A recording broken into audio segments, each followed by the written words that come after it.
Okay, before we get started, really quickly, how long have we been talking about doing this? God, I don't even know. It's been a long time coming, at least a year probably. Yeah, I want to say like it was maybe like the fall of like 2023. So like, here's the thing. I remember me and my girlfriend, we were on the couch. She was showing me, I think it was Glee. And granted, I've shown her like fucking 15 seasons of Always Sunny, 25 seasons of South Park. And finally, when it's her turn, I'm like, okay, I got to get drunk for this. And I pride myself on being like, yo, all of my best ideas happen when I'm shit-faced hammered. So when I get to that point, my light bulb moment, in that moment, I'm just like, okay, let me go text Jake really quick. And I text you and I'm just like, hey, podcast. Yeah. Podcast. And we ended up meeting. We decided to go to Cantor's. I think was the spot to scheme this idea. Best pastrami sandwiches in LA. But you know what? Here's the thing about Cantor's. There's definitely a bias in LA for Cantor's. If you grew up in LA, I feel like there's other pastrami sandwiches. I'm just saying. There's some other places. Also, the thing about Cantor's is regardless of whatever the health grade is on the front of the door, people go no matter what. Dude, I've literally gone on Christmas Day. Like, it's I highly encourage anyone that is not from here, come down whenever you show up on a trip here, get yourself a nice $25 overpriced sandwich, 1,000 calories deep, steak fries, extra side of Russian dressing. Top 5 best sandwiches of all time. I'm just saying. But I'm also from here, so there's a bias. I'm more of a Fat Sal's guy myself, but I know they've expanded to other states, so maybe that doesn't count. And they've also gotten ludicrously expensive. Yeah, I mean, it is crazy. $22 a sandwich, but I mean, you know, what see, we're over here and we're literally like plugging all of these places. When we're not plugging our own shit yet. we're not plugging our own shit yet. I might as well, while we're at it, drinking the Liquid Death Dr. Death, which, you know, I was going to try to hold out for a, potential endorsement down the road because I've literally bought thousands and I literally have crates of unopened Liquid Death box or open Liquid Death boxes. See, I told myself I wasn't going to go ahead and acknowledge this, but I'm just going to, there's going to be a bit every episode. Excuse me while I do Adderall on camera. Yeah. Go ahead and by pop that the shit. way, I just want to point out, I have a prescription for this. This isn't any. That makes one of us. No, I'm kidding. I'm kidding.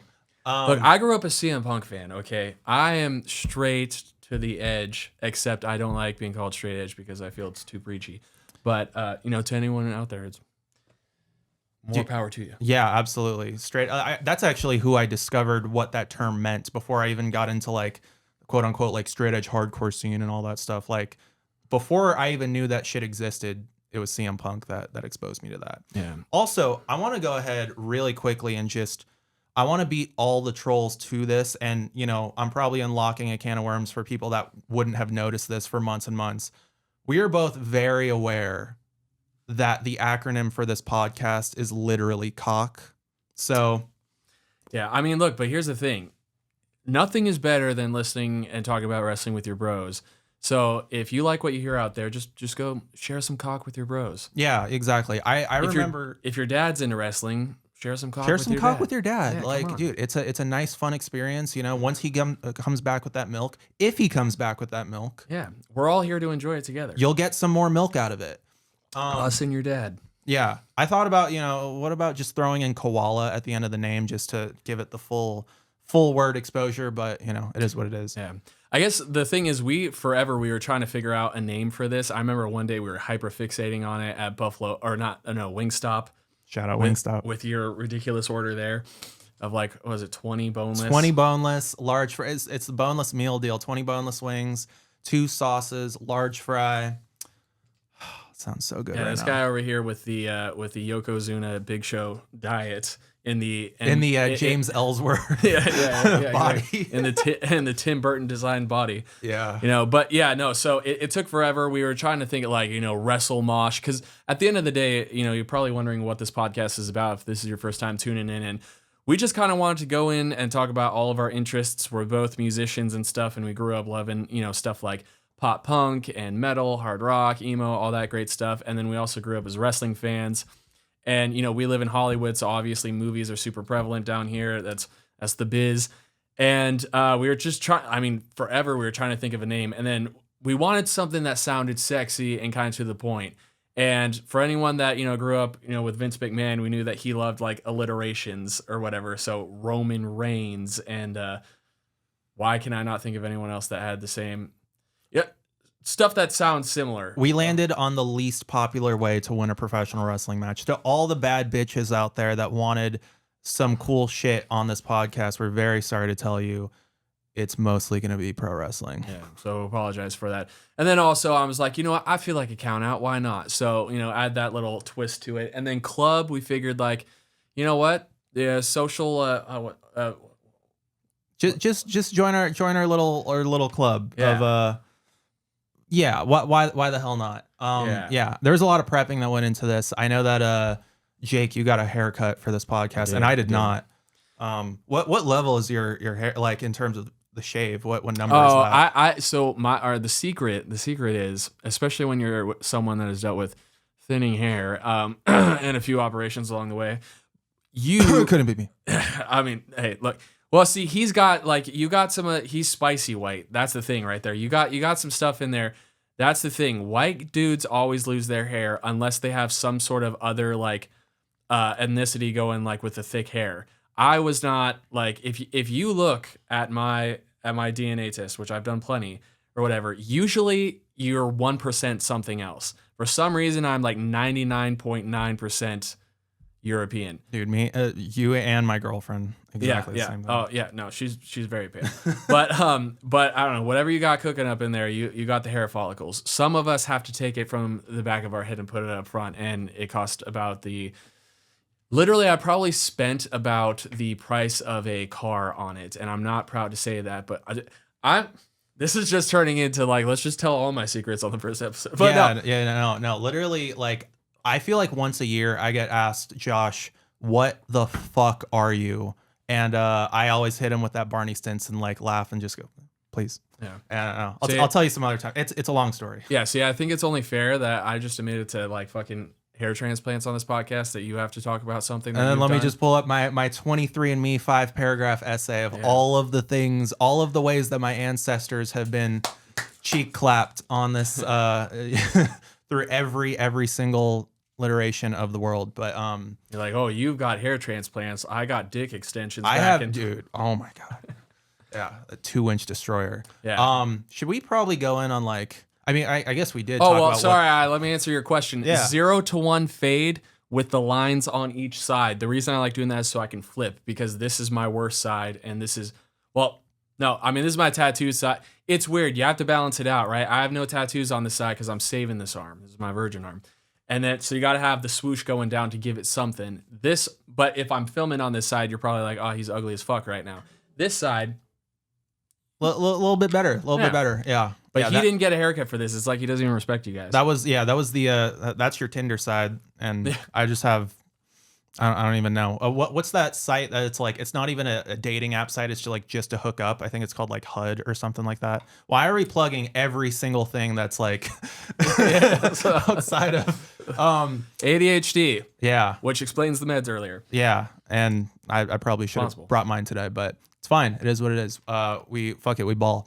So you know what? It's funny actually, not to even go further in on more of the shit, but I remember as you got your haircut, I remember pulling up as you were walking away and being like, oh wait, is that Jay? As I'm about to rear end someone, oh, that's Jay. Oh, he got a haircut. Oh, hell yeah. And that it's become comedic, how often I run into this guy just on the street.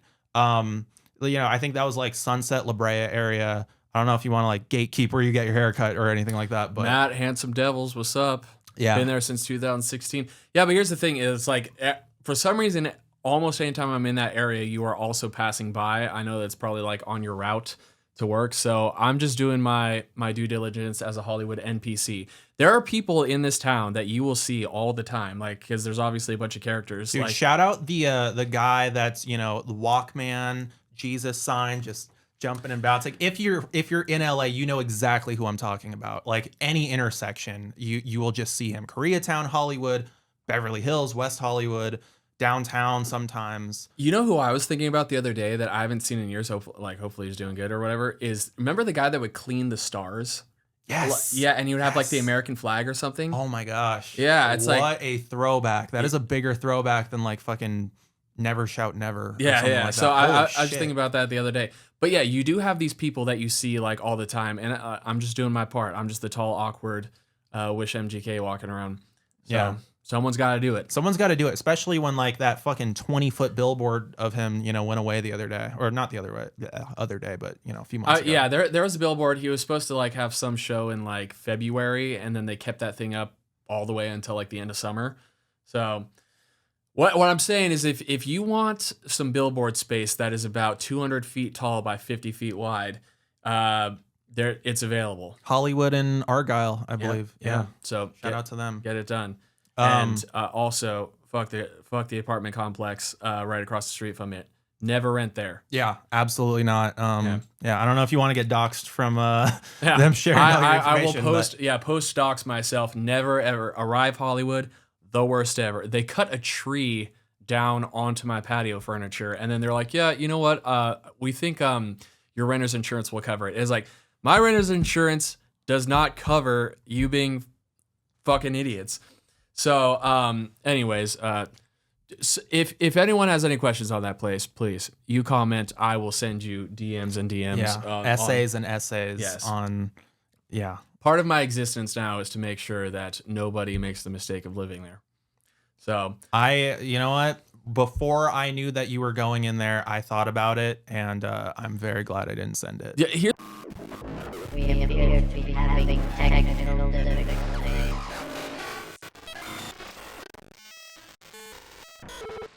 I've seen it firsthand. Yeah, and to pull back the curtain right here, we've been dealing with technical difficulties, which we should say. We tried to record this podcast at the beginning of the month, right? And we had all these grand plans. We went to the first Raw on Netflix. Biggest Raw of all time. Yeah, we went to NXT the next day. We had all the stuff to talk about. We had been planning this podcast hardcore since about Christmas. The podcast we talked about a year ago, and then, kind of like going back and forth. And then for some reason on Christmas Day, we had met up, and then it just kind of turned into like, oh yeah, we're doing this. But ever since then, between the natural disasters that are happening here in LA, to money issues, to tech issues, it has just been the biggest bitch to get off the ground. Yeah, I've lived in LA for, my entire life, mid-90s. Yeah, first time I've ever had to evacuate my home and all that shit. Yeah, crazy last few weeks. It has felt like it's January, and it feels like it might as well be fucking December 2025. But we did go to Monday Night Raw. And during like everything that has gone down between just all of the things in between, then we haven't actually had that much of a chance to like talk about like, yo, how was that for you? As if, you fucked or something like that. How was it for you? Like for me, The Rock was there. The Rock was there. The Samoan sex machine Roman Reigns was Yes, there. absolutely. But it's crazy that like that was like a WrestleMania worthy Raw, and all of these things happened. Like too many things to name, but the first thing that my mind goes to is Macaulay Culkin's pop, which was he got a bigger pop than anyone on that entire show. Culkamania is running wild. Hulkamania might be dead. Yeah. It's so fucking far in the ground. CM Punk wants to bring it back just to throw it over the top rope. Yeah. But yeah, Culkamania, man, running wild. And CM Punk was down with his brother who was there, who like won the Golden Globe the night before. Oh yeah, Kieran Culkin. Shout out Kieran Culkin. Yo, that was a good ass movie. I just watched that, him and Jesse Eisenberg. Yeah. But yeah. I mean, Raw was great, and then NXT was cool the next day. We went ahead and did that. Shout out my homie Caesar. We unpaid. We basically worked for WWE. Yeah. I mean, I'm putting that on my LinkedIn. It's going there. So, but at the same, my goal is to be like down straight, where I have little interactions with each company in some sort of way. But we ended up, also my friend, who I used to live with, surprised me and like flew in. So he went to these with us, and he flew all the way out here to fly into a natural disaster. I mean, not knowing. And a few days later, you know, as these fires are breaking out in the sand and the winds are going and stuff, we're like, all right, it's looking a little sketchy. To get our minds off of it, him and I went to like try to go watch a movie on his last day here. And then midway through Sonic 3, I got a text. Greatest movie of all time. Yes. Well, I wouldn't know because I didn't get to finish it. But midway through, I get a text from my girlfriend that like stuff is getting like crazy in Hollywood. So we come back and the hills are on fire. And luckily for us, like, you know, it like, you know, they were able to contain it and everything, but it's just like the Palisades and the Eaton fire, it has been crazy here. I've lived here since 2011, and it's definitely been the craziest I've ever seen it. You honestly should have been like, but babe, Los Angeles is temporary, Jim Carrey's forever. Jim Carrey is forever. So it really is. I mean, you know, that's one day we'll have to do top 5 actors, but he's definitely in there. Oh yeah, he's up there. Jim Carrey and Sonic the Hedgehog 3, honestly, like for me, you got Marlon Brando right here. You got Jim Carrey and Sonic 3 right here. Like that's he is the new he's the what's the fucking word I'm looking for? I mean, yeah, he's absolutely the GOAT. Is it safe to say, okay, because I don't think we've ever had this conversation before. Is it safe to say that like when it comes to your tastes in like music and whatnot, new metal, pop punk, guitar driven shit from the 2000s and whatnot, that it stemmed from pro wrestling? Oh, absolutely. Also, my weird infatuation with Insane Clown Posse started with pro wrestling. So there's Disturbed is probably one of my Mount Rushmore bands that also stemmed from wrestling. But yeah, definitely wrestling was the gateway for many things, and the heavier alternative side of music is definitely that. Yeah, I remember like, so for me, sitting in the car with one of my friends in like first grade, like his dad was playing Linkin Park, and I was like, this is insane, this is awesome. But that's all I really listened to for, you know, a few years, just Linkin Park. And then shortly, you know, a few years go by, and then I discover wrestling, and in between all of that, like just the theme songs of like Korn, Limp Bizkit, Marilyn Manson, like it opened my fucking third eye just hearing as an 8-year-old child, like the beautiful people. Like, yeah. And I've never been the same since. Well, and what's crazy to think now is like how many little kids are like being like, you know, Travis Scott is the new theme, and obviously he's one of the biggest artists on the planet. But how many people are gonna be like, yeah, like when I was a kid, I got into Travis Scott because of wrestling. Yeah. So I mean, and you know, when we were growing up and everything, you know, yeah, Limp Bizkit, and look, the Union Underground's like Across the Nation is a top tier song, whether you like it or not. Yeah, whether you like whether it or you not. like wrestling or not, even though it's very paired with Monday Night Raw. I will say this.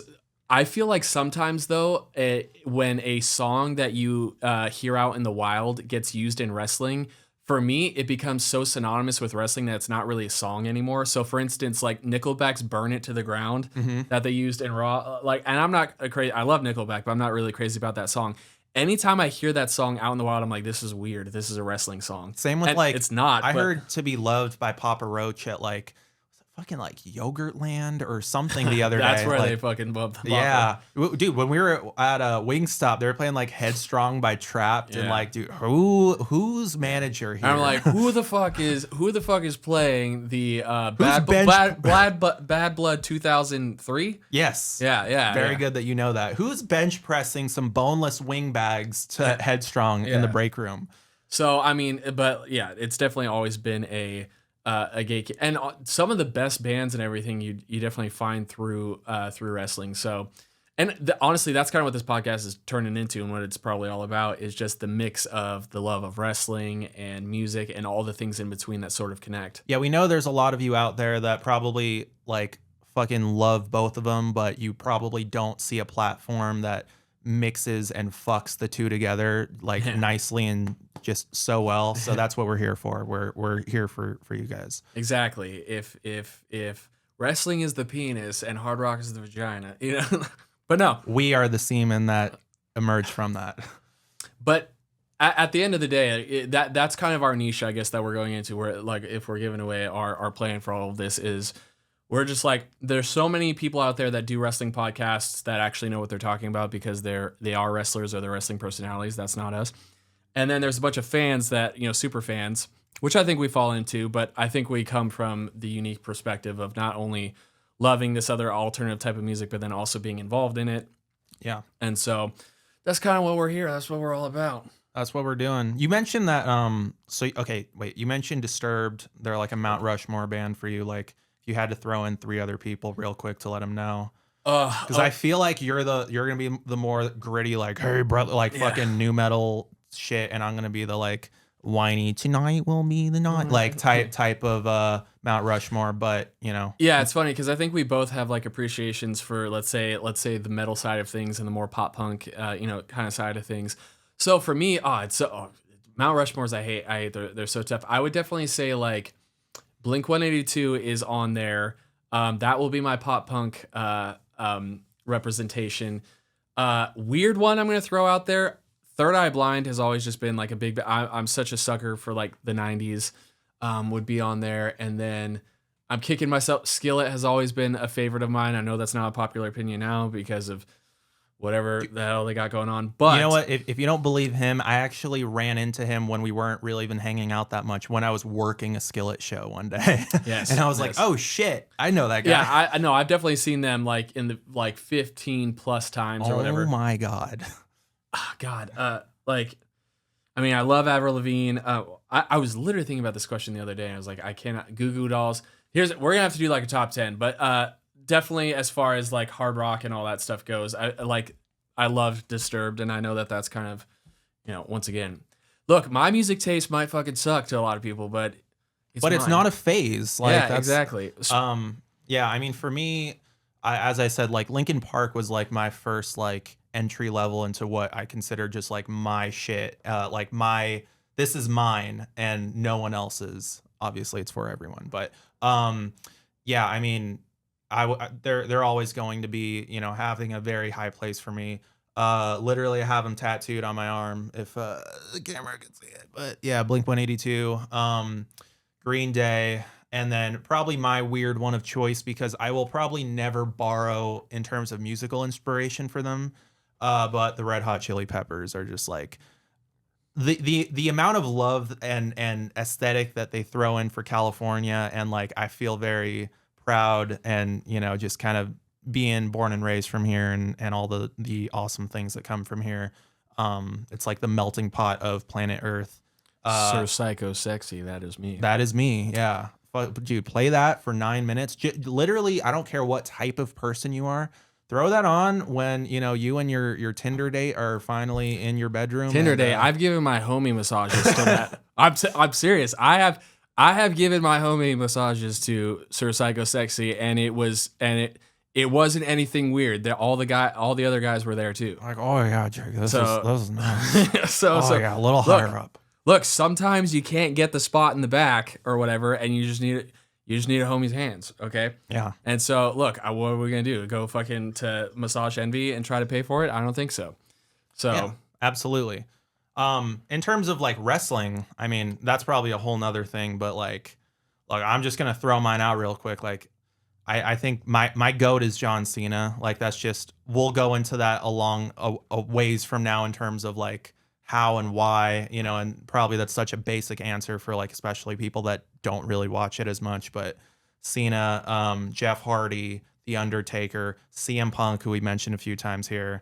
But yeah, I mean, it kind of mixes my superhero people from childhood along with like aesthetic stuff that, I kind of have now. Yeah. And for me, it'd be like Jeff Hardy, Stone Cold Steve Austin, Shawn Michaels, probably CM Punk, somewhere around. Here's the thing. At the end of the day, when you leave this podcast right now, because we are on a tighter schedule, these podcasts will be an hour long, but for the first few, we have to, because of shit, they have to be half an hour. If you leave this podcast, I just leave with this. This podcast, if it was a human, it would be Jeff Hardy. It's just the human embodiment. Literally, I'm gonna just look this guy right here. Yeah. So if you want more of this guy in the form of two weirdos talking about wrestling and music, then come back to the next episode. We'll see you then. All right. Let's deal with his camera fucking problems. Oh, also check out my new song. Here it is.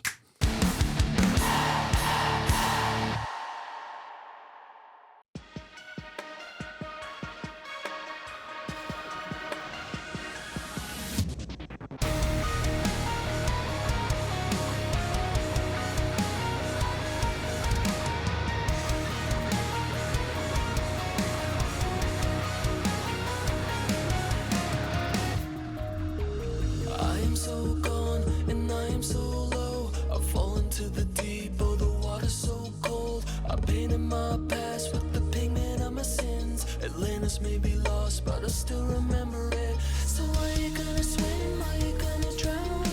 The weight of the world is going down, down, down. Are you gonna swim? Are you gonna drown? The weight of the world is going down, down, down.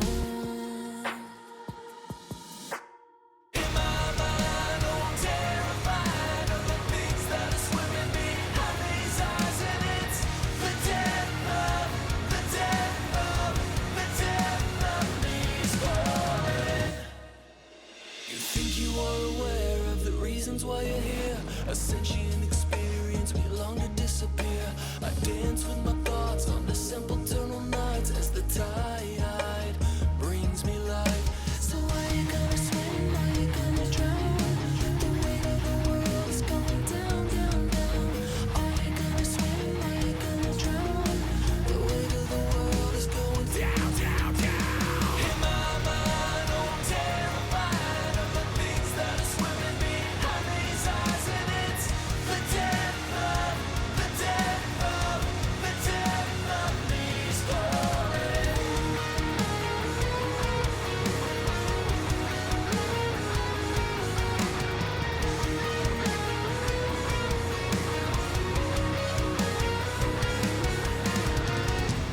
Whoa, whoa, the sharks in my head got a stronghold.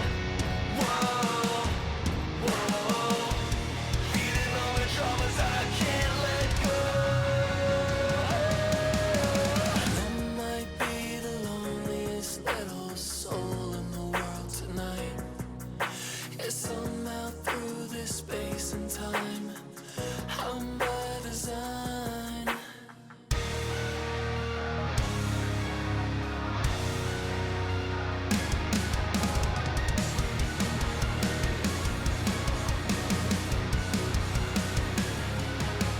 In my mind, oh, I'm terrified of the things that are swimming behind these eyes, and it's the depth of me scoring.